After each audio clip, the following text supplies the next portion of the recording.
Welcome to those of you who are joining us today. We'll just give our attendees a few moments to join and settle in, and then we will get started.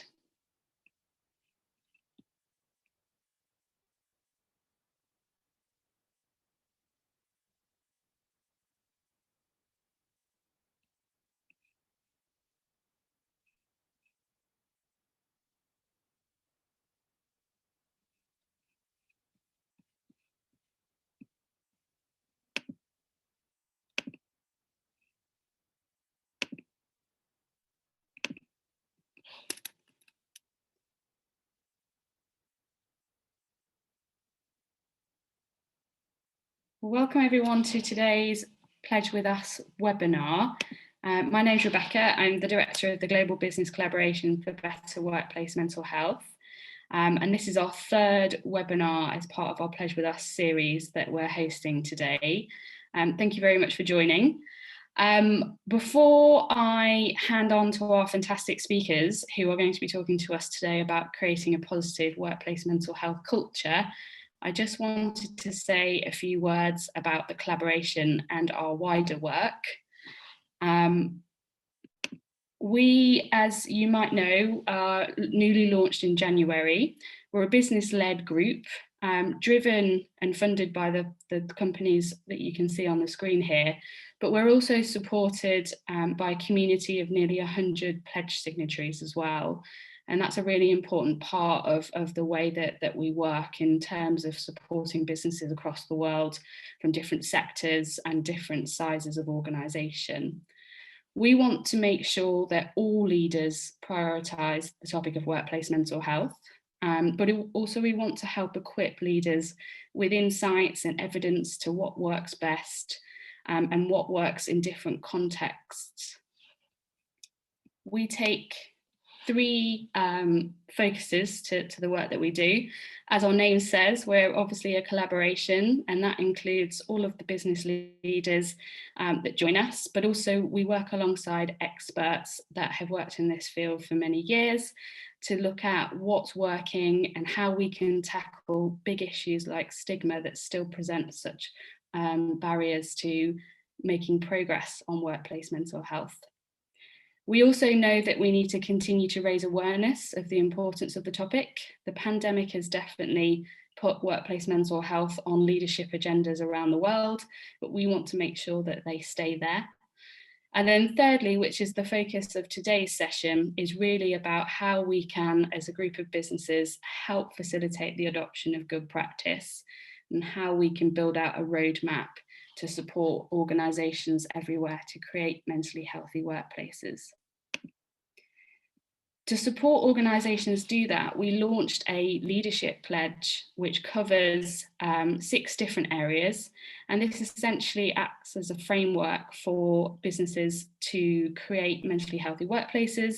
It's based on guidelines and frameworks from around the world, but what we wanted to do with this was make it quite high level and straightforward so that any business can pick this up, no matter whether they're large or small, or whether they're at the beginning of their journey or more advanced, and use this really as a roadmap to work through how to create a mentally healthy workplace. We'll actually be publicising a roadmap to sit alongside this, which will detail more actions under each of the pledge areas in due course, but we wanted to get started with our Pledge With Us webinar series so that we can start the conversation and bring in some of our founding partner companies to talk about how they've been tackling each of these different pledge areas.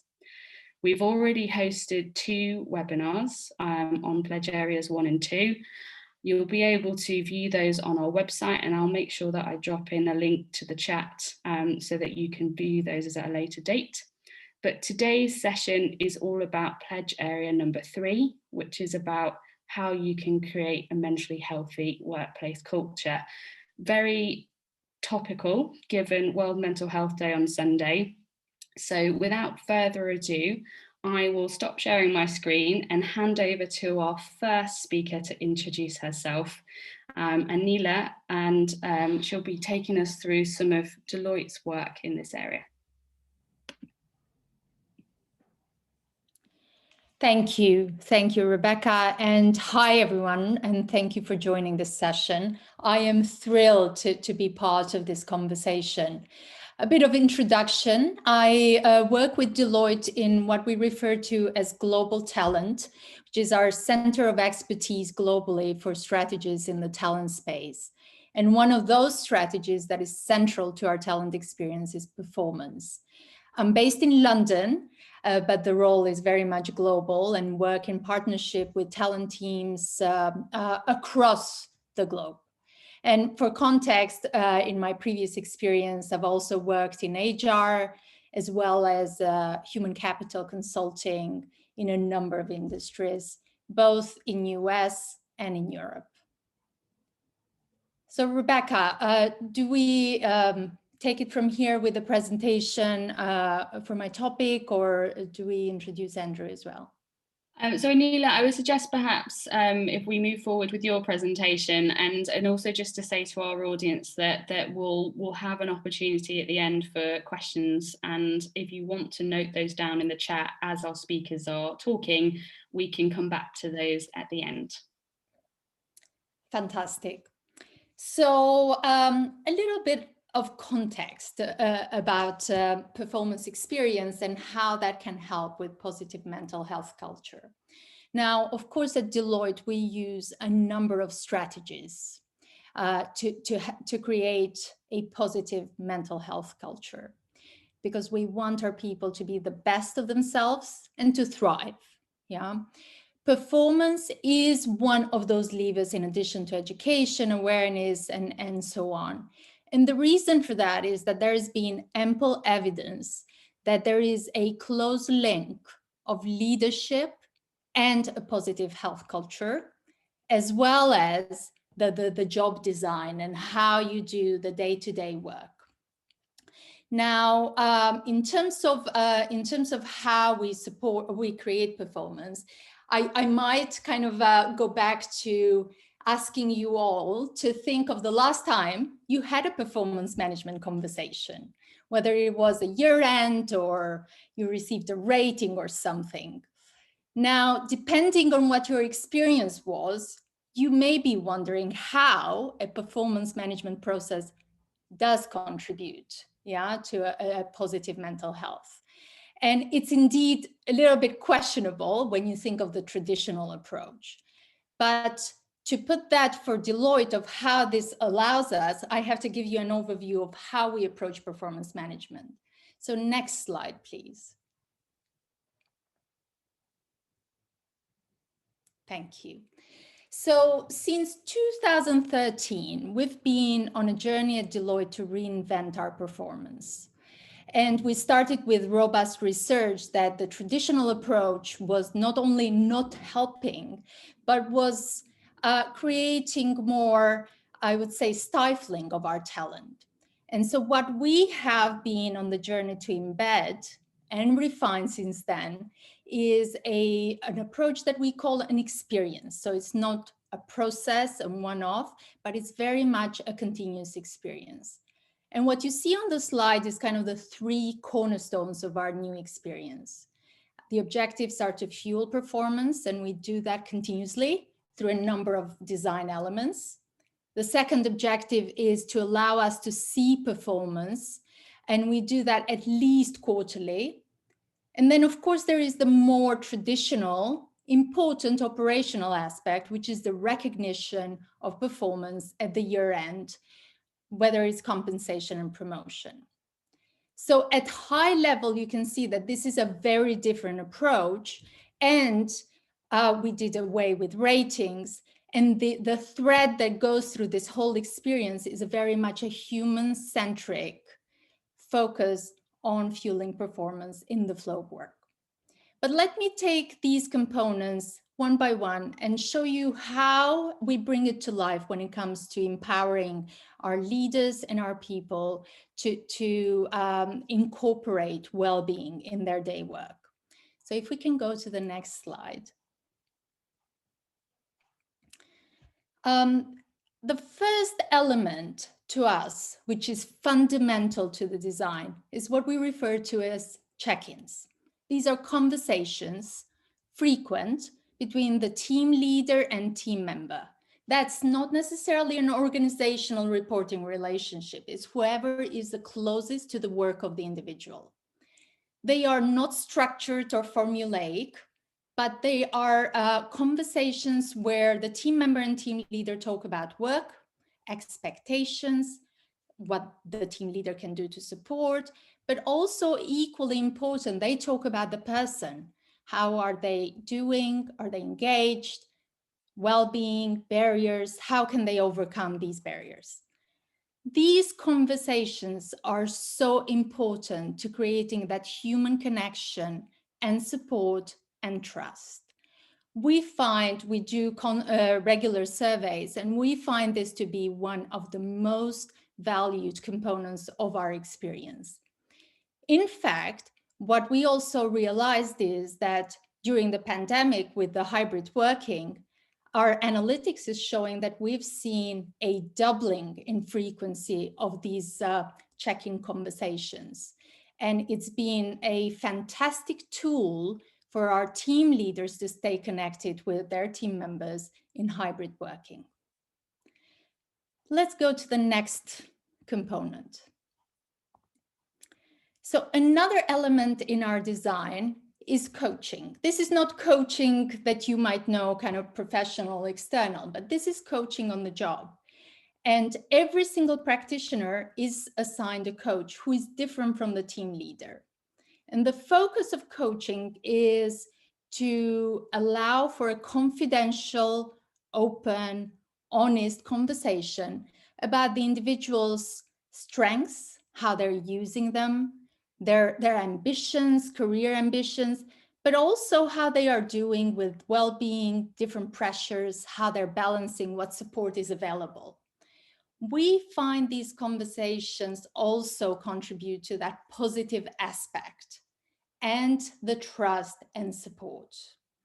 In fact, we did recently a crowdsourcing with our people around the globe, and we asked them what is the single most impactful way that they develop and feel engaged. Yeah. And what they listed to us was no surprising, nothing from the more formulaic training that you might expect. But what they said is that it's these coaching conversations and the check-in conversations that they find the most meaningful. The next element of our design we refer to as Team Pulse. This is very regular on any team construct, not just those formal ones. It could be a team that have come together to solve a business problem. And these are confidential, short questions that we ask team members. And what is important is that the answers are aggregated, made available to the team leader, and then discussed with the team to understand what's the health of the team, what's allowing the team to be successful, what's standing in the way. And equally important, what can the team do collectively to remove those barriers, whether they're barriers to success or well-being. We find these conversations, again, help the team where most of the work happens to be more successful as a group. And then finally, one of the design principles that helps us in embedding well-being is what we refer to as talent reviews. These are conversations with the leadership, but we also invite the coaches, and we focus on these conversations forward-looking to the plan and actions that we can take to support the growth, development, and well-being of team members on a particular cohort. So very different from the traditional calibration, where can we put somebody in a curve, give a rating, yeah? These are very much forward-looking, support-focused conversations, and the themes of the feedback come back to the individual, yeah? So this is in a nutshell how our performance experience allows us to embed well-being in the day-to-day work. Now, you may, of course, be thinking, this is a lot relying on the team leader, and of course it is. So if we can go to the next slide, I will give you a couple of examples to help bring it to life of how we support our team leaders to embed these new behaviors required from them to support the individual team and team member. Now, one thing that we've seen also that in the last year, that's been trying for all of us and for team leaders similarly. And what we found was that they've required even more support to understand how, one, the pandemic is impacting the individuals, but also maintain performance, delivery, engagement, and retention. One such example that you can see here is what our UK firm has done. They have developed a well-being toolkit for all team leaders that includes easy to implement guidance for looking after yourself, your team, and each other. It has guidelines and signposting resources, even for kind of a checklist for a 10-minute meaningful check-in conversation about mental health, and a structure of having a mental health conversation. The aim for this is really to make all leaders feel supported and comfortable to incorporate these conversations in their daily check-ins, and also to ask if someone is okay. The second example comes from the US. What our US colleagues have developed is what they're referring to as conversation cards. They're aimed to help teams have conversations about health, encouraging empathy, courageous conversations to break the silence and look beyond removing stigma of mental illness to focus on the positive. These cards come with guidance on how to use in a virtual setting and provide easy to use questions to spark a conversation, like within your team, how might you model good well-being behaviors with your colleagues?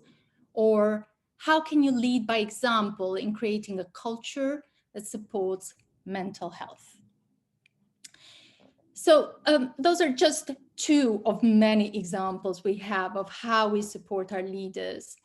But bringing this all to conclusion, you can see that to create a culture of well-being, it has to be a holistic approach, and it has to be embedded in the flow of work and in the core processes across the talent experience.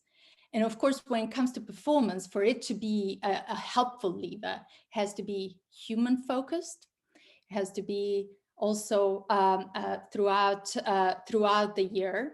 And it has to focus on those behaviors that create trust and open dialogue between the leaders and the team members.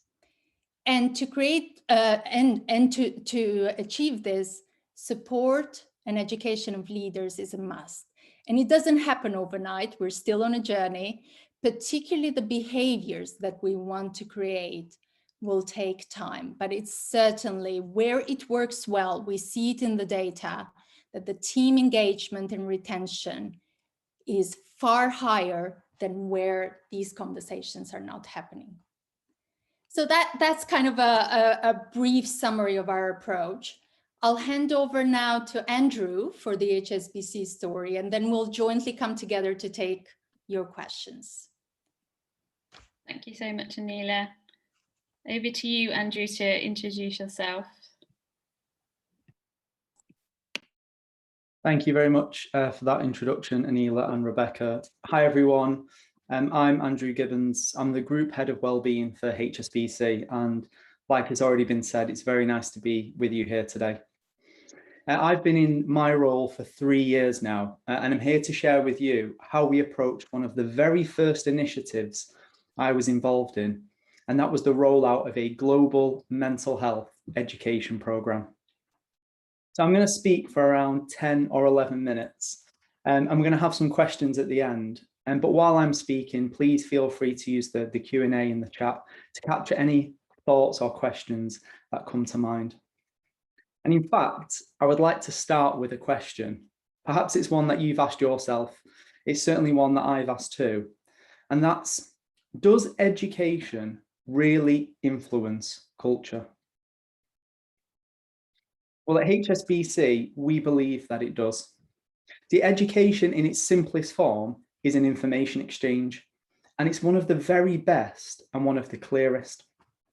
In a big organisation like ours that spans 65 countries, it can be really tricky to convey a clear communication on a topic, especially one as nuanced as mental health.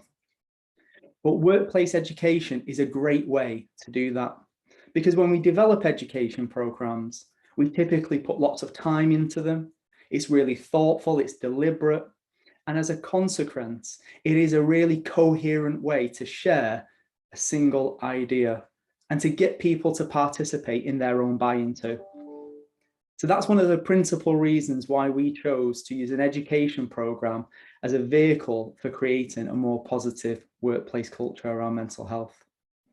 Incidentally, at HSBC, we've seen from our data that employees who regularly engage with education platforms, they feel more engaged, they like us more as an employer, and they feel more proud to work for HSBC than those that don't.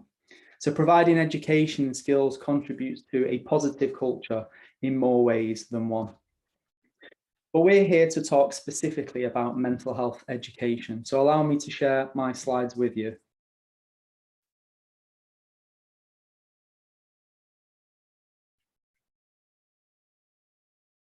Hopefully everybody can see that.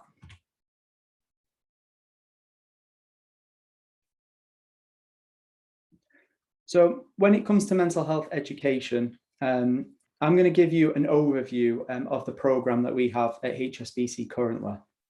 But before I do that, a little bit about our wellbeing culture in general. We regularly run employee surveys to ask people what they need to be at their best. And back in 2018, when we asked that question, a clear theme came through from our people. More support around mental health, and specifically more support around conversations.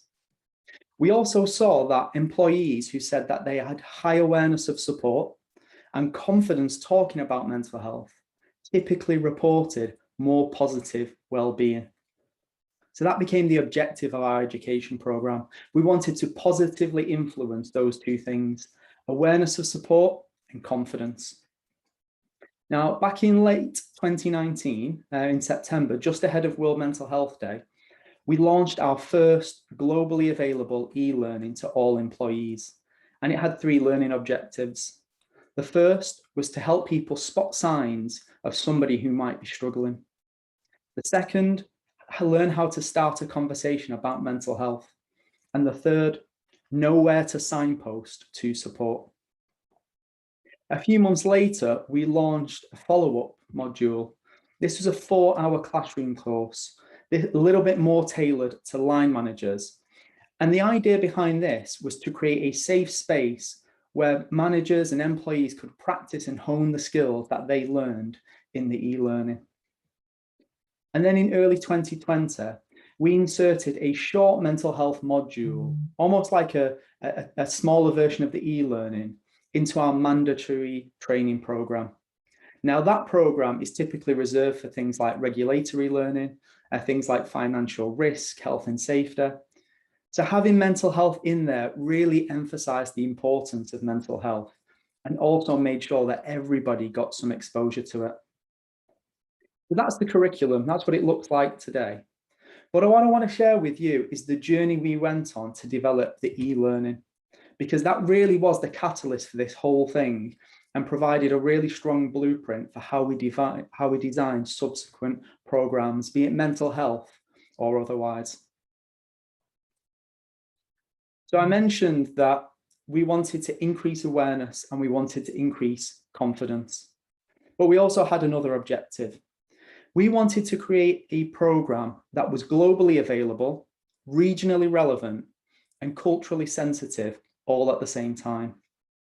And we came up with an approach that helped us to do this.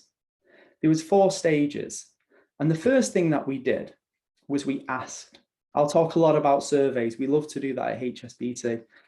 And like I mentioned, when we asked people what they needed, they clearly told us better conversations, particularly with managers and leaders, was important.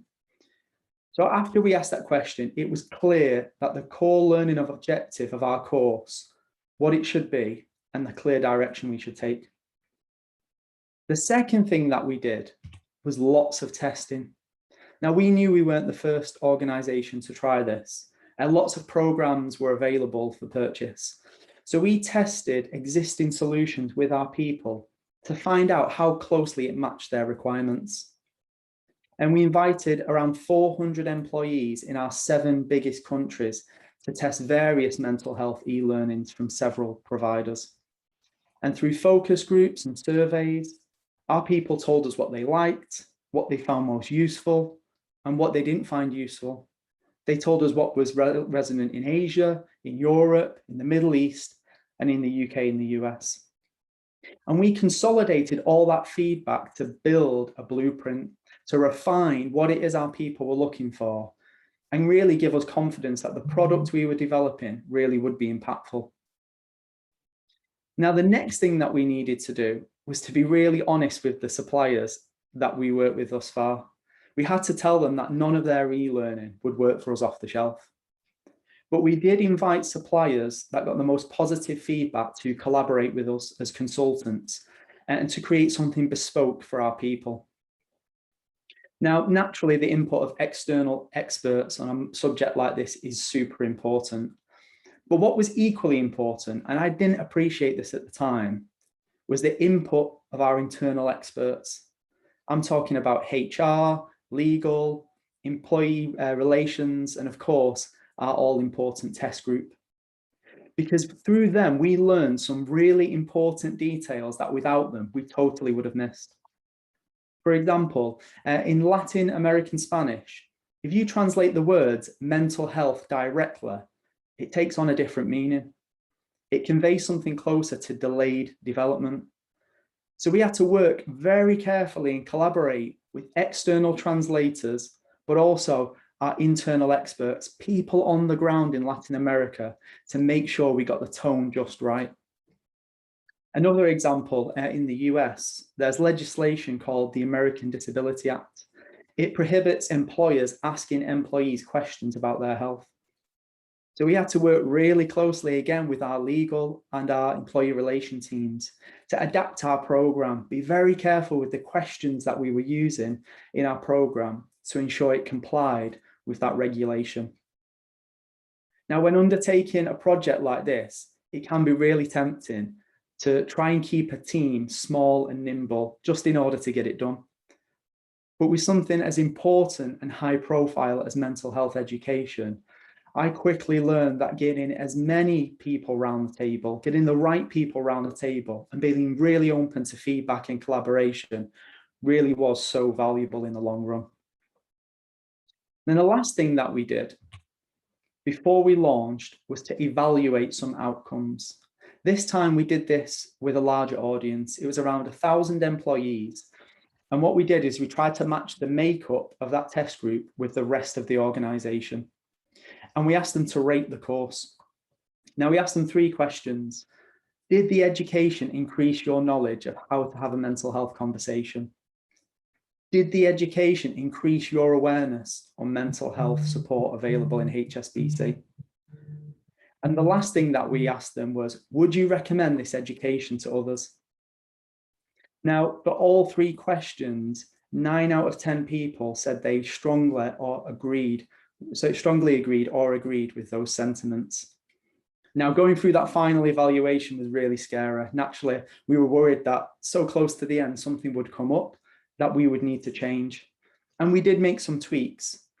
But more than anything else, it gave us real confidence that the impact we were looking to achieve would be realized globally.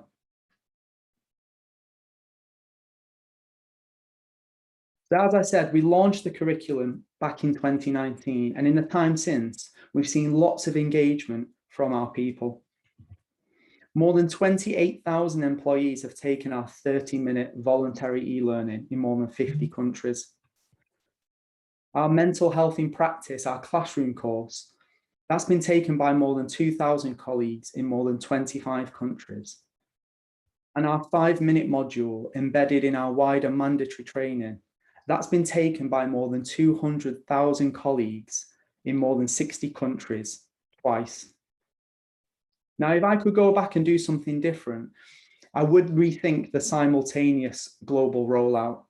A lot of academics in this field have suggested it would be better to make the training available to certain pockets of the organization, almost like control groups, to understand more precisely the direct effect that taking the education had on individuals who'd taken it versus those that didn't.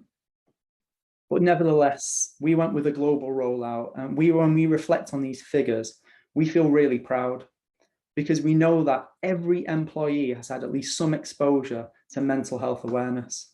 And 1 in 8 colleagues globally have voluntarily taken it upon themselves to learn more so that they can better support their colleagues and those close to them as well.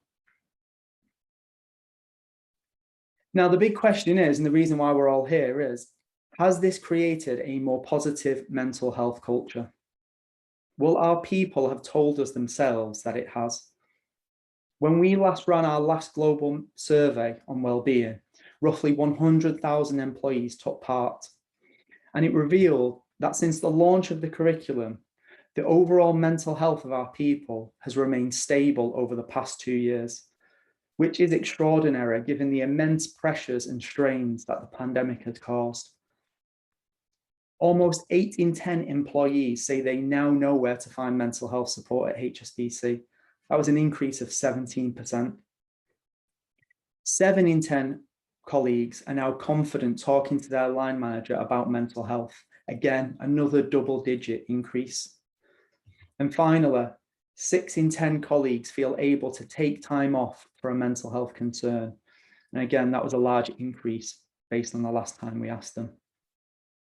So we're really pleased to see these positive shifts in attitudes and behaviours and culture around mental health since the launch of the programme. But when we look at these figures, it's really clear that there is even more we can do. So that's why we refresh our programme on an annual or biannual basis to ensure it remains relevant and useful, and we continue to engage people in this education. Now, it can be reasonably asked, is this just because of your education programme? And that's a really difficult thing to determine, exact causation. Even the best social scientists will struggle with that. But I really like something that Anila said earlier. She said to create a culture requires a holistic approach. Now, even if the education itself didn't move the needle on these figures, we know and we've seen that having a strong programme that leaders can talk about internally and externally, that employees and managers can point to, that creates a common vocabulary, creates a really strong platform for more conversation. We've seen loads more activity happen elsewhere in the organisation, loads of more conversations, and ultimately conversation, learning, sharing experience is what really drives a more positive culture. So that is a whistle-stop tour of our education programme. Hopefully you found something useful in there. And if I'm not wrong, Rebecca, I think now we're going to go to Q&A.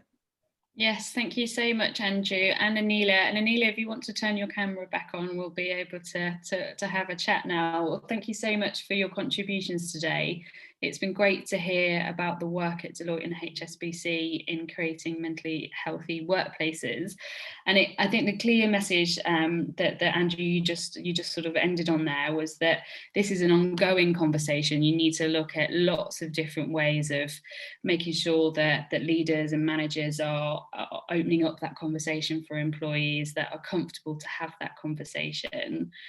And I think one of the things that I always reflect on is that we're not all the same as people, and some people will find these sorts of conversations easier to have than others. And I wondered, there was a question that came through about how much training and how much support you offer to your workforces. And I know, Andrew, for example, there's a sort of HSBC wide education programme. And Anila, you talked a little bit about some of the tools and techniques that are in place, but is there anything additional that you're sort of helping managers and leaders with, particularly when they perhaps ask for a bit more support, when they're perhaps not as naturally inclined to have those sort of emotional conversations? If I can go first, just to add a couple more examples.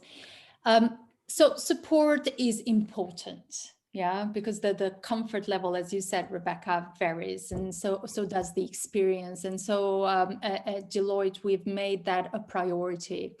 And it goes that the support is available at different levels. At global level, there is certainly a lot of guidance, simple guidance on kind of the steps of these conversations. What are the questions to ask, just to simplify, if you will, and give a common language, as Andrew said. We also are very clear that we don't expect our leaders to be therapists. In fact, we discourage them to be therapists, and we provide them with resources that they can refer when there are kind of warning signs, to refer to specialists. Now, in our US firm, which is our largest, so close to 90,000 employees, they have recently launched a new integrated mental health services program, which has direct access to mental health professionals. And of course, that's super helpful. You saw some of the sort of helpful guides. We're also, similar to what Andrew shared, we are now in process globally developing a new e-learning to help initiate the conversations, give us more hands-on, kind of more experiential learning experience, and that will add to our support. But there is also a lot that happens locally. Each country will supplement, very much will take into consideration the cultural context. To Andrew's point, that is equally important in this area. And we will also learn this. I feel we are kind of learning, testing, and I anticipate that we will continue to broaden the resources and learn a lot from our own employees of what's resonating and what's not. Lovely, thank you. Andrew, do you have anything to add? Yeah, I think just to follow on from what Anila said, we don't expect people to be counsellors, and that's part of our education program. Their job is to identify, have a conversation, and if somebody needs support, know exactly where to signpost them to. But I think, when it comes to how much training do you need to give people, these skills can be learned pretty quickly. I mentioned before that awareness correlated with higher well-being. It also correlates with higher confidence as well. So some of this is just make it easy for people to find. And we've set up kind of online directories so that local colleagues can identify what mental health support is available to them specifically. And we always endeavor to help people find that within 3 clicks. If you make it easy to find things, they're much more likely to engage with it. The other thing that I would say, and you mentioned, Rebecca, you alluded to, some people just don't want to have these conversations. And for some people, mental health is a really daunting topic. So that's why I think it's really useful to introduce mental health into other parts of the organization. I'm sure lots of managers want to be a better manager. So mental health conversations are part and parcel of that. In some instances, some people want to be a better spouse or parent or friend to other people. Well, if that's your reason for wanting to do it, well, you need to make it easy for people to find that. And employee resource groups are a great entry point to introduce mental health conversations so people can get involved in those topics, even if it's not necessarily the reason why they signed up or they joined a particular event. That's just a couple of thoughts about making it easier and more accessible for people to access education of any variety. Fantastic, thank you. And you've both talked a lot about resources that you've developed, and we've had a couple of questions about that too. Firstly, just from my perspective, I guess a lot of businesses come to the collaboration to learn and to try and seek guidance on the best approach, and often they can be smaller organizations or teams of one that might not have the resources to sort of develop their own bespoke materials. I guess my question really is where would you advise those businesses to start? What have you found useful out there in terms of helping you define what a good education program looks like, or the mental health talking cards in the US that Deloitte are using? Like, where have you gone? Have you worked with partners? Have you found places where you could sort of piece together information? I wonder where you would advise businesses to start if they were thinking about doing those things. I think I kind of alluded to it earlier, is you need to know what you're looking for first of all. So I would certainly start with having a conversation with your people. I mean, that's a lot easier, right? If you're maybe a team, a company of 3, but if you're a little bit bigger, there are really useful tools, Survey Monkeys, things like that, where you can engage people and find out precisely what it is that what they need. Because once you understand that, once you crystallize what is it that people are actually looking for, it makes it so easy to be able to go online, do some desktop research, and find some great organizations and charities. Come to the GBC, right? Well, this is the whole point of this. You'll be directed to some things. So that would be my first recommendation. Understand precisely what you want. Ask people what they need. Then you can start that process of sourcing partners. What I described, we collaborated because we wanted something bespoke. But for a lot of organizations, maybe even smaller ones, I'm sure the off-the-shelf and things that are available would be perfectly fine. And there's lots of great organizations. I said we road tested a few. So maybe what we'll do, Rebecca, if it's okay, I'll get a list of those ones that we work with. Some that I know were free of charge as well. So perhaps we can share that with the group after the session. That'd be fantastic. And the same question to you, Anila. Where have you sort of started? It sounds like you're building a great set of resources all over Deloitte globally, but where would you sort of recommend people go and start to think about, if they were to put some conversation cards together or they were to develop a toolkit, what sort of guidance would you sort of direct them to? I agree with Andrew. In addition, I would say for a very small organization, start with what is accessible.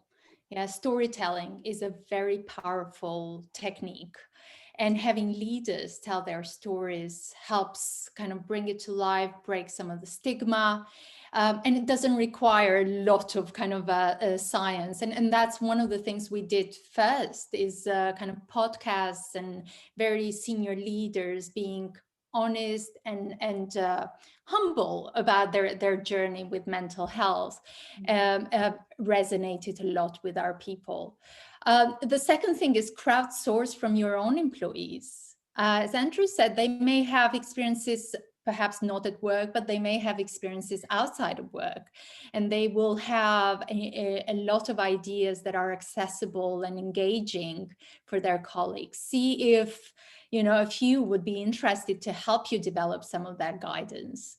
And then thirdly is, I would argue there is no shortage of resources on the web, and lots of them are free and open. So really the trick will be to take and tailor to your own context and your own culture. And if anything, my caution is try not to clutter with a lot of information. Focus on a couple of things that you feel will resonate and embed those in the flow of work. And that's why I'm a big believer of kind of core processes. Yeah, when the team leader and team member are having a conversation about work, having a kind of a reminder that one of the questions might be, are you okay? And kind of looking for signs. That is a way to embed it and make sure that it sticks rather than something on the side. Perfect, thank you. Just to follow on from that, Rebecca, I've definitely seen in organisations where employees can have choice paralysis because there's so much on offer, it's hard to navigate and find. So I would definitely agree with that sentiment. You know, zero exactly what it is you want and go out there and try and find precisely what you need.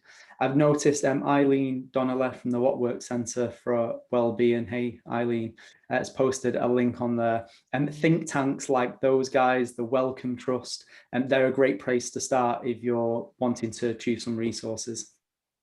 Thank you, and I just wanted to pick up on the point that Anila, you made, because we've had a question on this idea that there's lots of resources out there, but the key really is working out what's going to work for your organisation and how essentially you tailor. And the question that we got through from Heather was about what are the watch outs. So when you are sort of looking at using external resources or sort of set ways of doing things from other organisations, what are the things that you look for to make sure that you can tailor or that they're suitable for your organisational context? That's a great question. And Andrew, I can use your perspective on this. From personal experience, I would look for credible sources. I would also test with a few people in the organization. Does the language resonate? Yeah, is that accessible to them? So I would do certain mini pilots, if you will, with anything that you're looking to do. Particularly those people that are not experts and focused. Yeah, if you're living and breathing this every day, you might have a very different lens. So I would, take a few soundings from leaders and employees. The other thing to consider is, have you had some lessons learned before? What has worked before? Do you have a partnership with an organization that you can speak to them on how did they go about to develop, how has that worked in practice, and get kind of the behind the scenes story. So those would be strategies that I would advise. I completely concur, and I think it's a really good point. To start with credible sources is perhaps the most important, and that's why those organizations I mentioned earlier are really helpful. And for that, I guess one of the other things that I learned, and this is coming from the perspective of a large multinational organization, is HSBC is bigger than some countries, population-wise. So it's not a surprise that we have our own language. And our colleagues were saying to us, the off-the-shelf stuff's cool, but it doesn't really feel like HSBC. And so putting it in our vernacular was really, really important in order to be able to connect with people. The other key thing I would mention, and this is some of the feedback we got about off-the-shelf services, is it's so important to point back to your ecosystem of things that you've already got. So for example, employee assistance programs for us are the first port of call where people should go if they need support. It's the first thing that managers should signpost to. So having something and developing something bespoke enables you to point back to the services that you already have in-house. And what that means is, it means the pathway to these services are so much more easier. You can do it within a click. And it also makes sure that there's familiarity. Sometimes in organizations, and I had this discussion with my comms colleagues all the time, we worry about repetition. We don't want to say the same things over and over again. But the truth is, repetition is really important for instilling habits. So, we need to keep talking about these same services over and over and over again, because people might not get it the first time, but the second, the third, the fourth, well, then it might stick and they might remember. And that might be the moment that they really need to engage with that particular service. Yeah, absolutely. Absolutely. Thank you.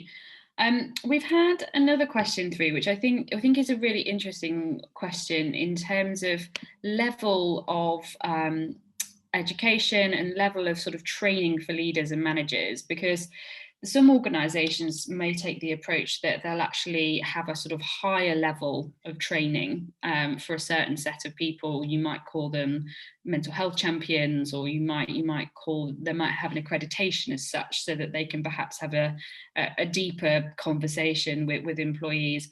And I don't think there's any right or wrong way, but I think it might be interesting for our audience to understand whether or not you've taken a proactive decision to train everyone. Do you have sort of levels of training that you sort of move people up and through, and do you sort of direct your employees to have conversations with specific trained people within your organization, or is the objective really to make everyone capable and comfortable to have those conversations every day? Anila, maybe Andrew, go on. Sorry, yeah, I was just going to say, particularly in the UK, things like mental health first aid training is super popular, and we would never discourage anybody from doing it. In fact, if colleagues want to do that, they're welcome in these different means where they can apply for that kind of training locally. But I guess on a global scale, what we were looking for was, we wanted a scenario where almost everybody could engage with or have a level of understanding. I mentioned before, 1 in 8 people in the organization globally have had some level of mental health training. So we opted for the e-learning route, supplemented by that classroom. So there is a kind of graduation that people can go to. But for us, the imperative was making as many people as possible aware of mental health, to reach as many as possible. And so because of that, that's why we chose an alternate decision. But certainly, I think any level of education that people do is really, really important. And ultimately, you've got to go where the energy is. If you want people to engage with this type of content, you need to work with what people are after. So I think this is again a decision I would go back, speak to your people, ask questions, survey, find out precisely what people want. And once you've figured that out, well, then you can decide what's the route that you should go down and the right one for your organization. Fantastic. Yes, very similar to Andrew. We provide a baseline, all the resources and the global e-learning we are now in process of developing. But at the same time, I would echo what you're saying, Andrew. It depends on the personal needs. With my other hat is future of development at Deloitte. So I focus on strategies for how we do development. And a key component of development is that it's based on personal interests and personal learning style. There is so much you can push to people unless there is a desire and a context and an application. That's not going to sync or resonate. So for us, it's important that it comes in context. When the team leader or team member has a context that requires deeper learning, at least to that point that Andrew made, the resources are available, they're easily accessible, they know where to go for deeper advice and expertise. Lovely, thank you. I think what we often get a question, and we discussed this before we came onto the webinar, we often get a question about, obviously these things take resource, they take money, people's time. If you're going to develop an education program, if you're going to work with an external partner to do so, if you're going to create your own resources or at least tailor those that are out there, you often have to go and have conversations internally about how that's going to be paid for and how people's time is going to be dedicated to doing that. And often our audience asks, what's that business case? How do you go to your leaders and have this conversation? And I think it's always helpful to learn from your experiences. What conversations have you found to really resonate with your leaders when it comes to asking for more resource to spend on this type of activity? So I don't mind going first on that. I've spoken a lot about surveys, so I'm going to carry on. When you ask your people what they want and they give you a strong mandate to do something, it's very hard for leadership to ignore. So that's, for me, is a really good, strong starting point for a business case. But we found that we didn't really have to do this at HSBC with our leadership. You know, I think the business case, the benefits of supporting good mental health were proven years ago. There's a lot of good people from Deloitte here. They released a fantastic paper looking at the ROI, if that's still important to people. But ultimately, you know, good mental health is about retaining top talent.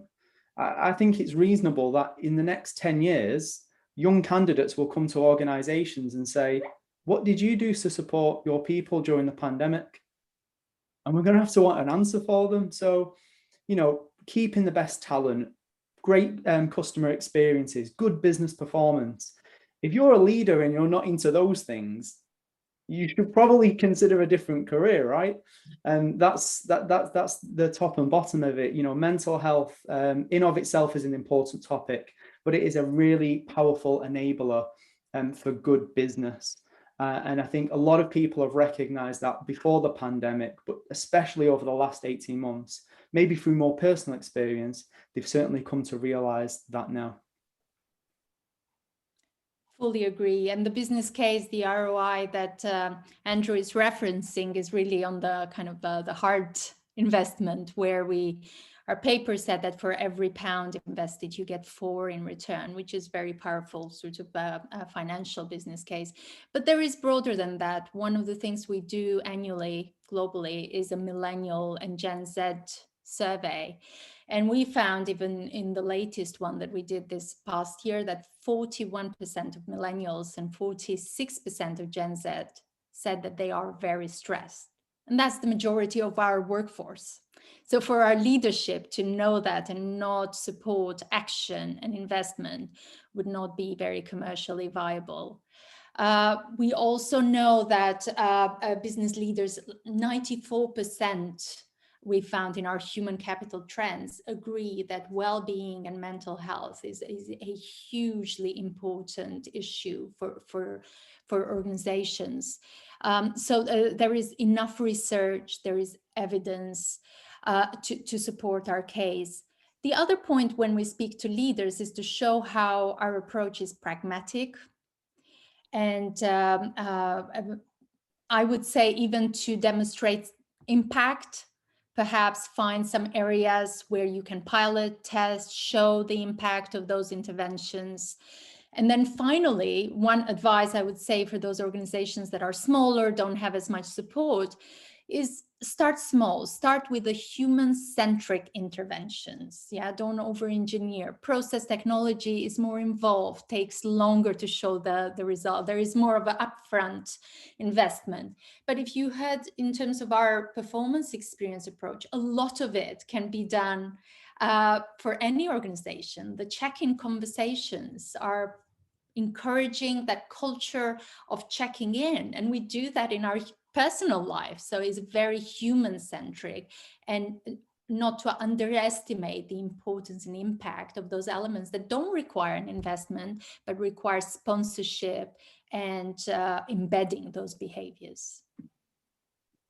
Great. Thank you so much, Andrew and Anila. I think that's all the time that we have for questions today. But I want to say thank you so much for the presentations and for the insightful answers to the questions, and also to our audience for joining us today and joining in with asking questions. The session is recorded, so we will circulate a copy of that recording with the slides from HSBC and Deloitte. And they're obviously here to answer further questions. If you have any that perhaps weren't answered today, do feel free to email us, and make sure you're signed up to our subscriber list so that you hear more about future webinars coming up. So thank you all for joining today. Thank you, Rebecca, for having us. Cheers. Bye. Thanks everyone. Bye-bye.